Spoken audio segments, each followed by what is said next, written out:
I was talking to King, and he was telling me about how I need to figure out what my niche is. And he said that it would be dope if I started to talk about the difficulties of motherhood, which a lot of people don't really talk about. And if they do talk about it, then they're pretty much complaining about it. And I was telling him that for me, I honestly need to learn a lot more about, what it takes to be a mother. That's what came to my mind just now, so I'm gonna say that.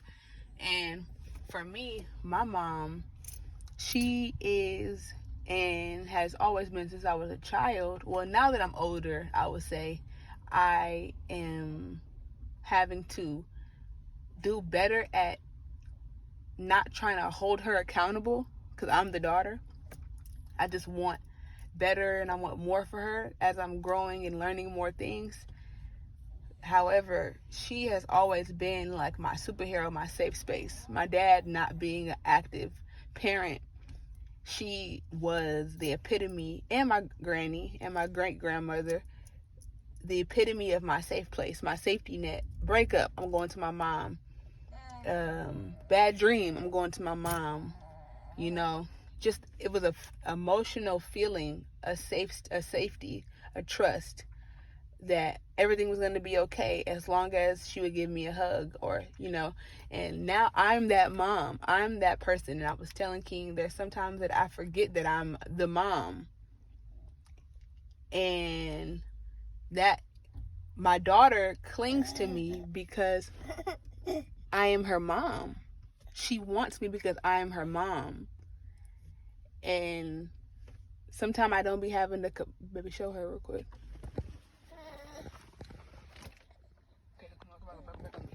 I don't be having the capacity to emote or empathize a lot because I don't be, what's that word called? Nurturing myself. So it's hard for me to nurture when I haven't been nurturing myself.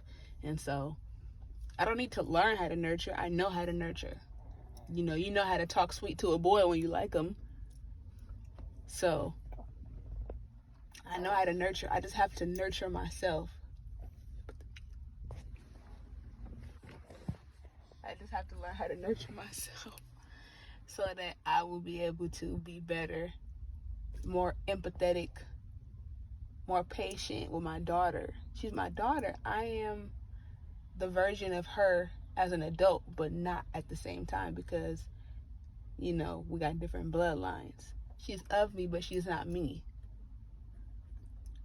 She's of me, but she's not me. So, yeah, just some mom thinking to reflect on. Not to be super hard on myself, however, just to be real. And I have a lot of growing to do in this motherhood walk, and I'm just getting started. So shout out to you moms and dads that are patient with us as we learn how to become mothers. Thank you for pouring into us. Thank you for allowing us to be able to vent to you and be safe with you, baby. Now, I was saying that talk to them about how it's even difficult, even with a husband in the household, to be a mother. Yeah, it is very difficult because, and that's no shade to the single mothers.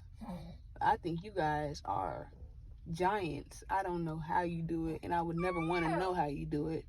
I can just pray that the Most High aligns you with a man similar to my man that loves being a father and steps up even when, not like this, but even when my daughter doesn't want him per se, he takes the bullet when I need some space and time.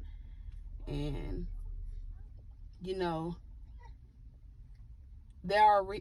I have a son now, and there are things that my son is gonna need from his father that he's not gonna want from me.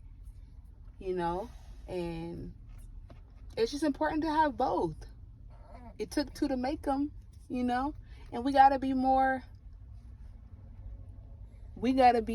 diligent and more intentional about who we choose to procreate with. It's not just sex. It's not just a nut. It's not just, a plan B. There's only one plan, and that's to be fruitful and multiply. Speaking from somebody who wasn't always so chaste, wasn't always so pure.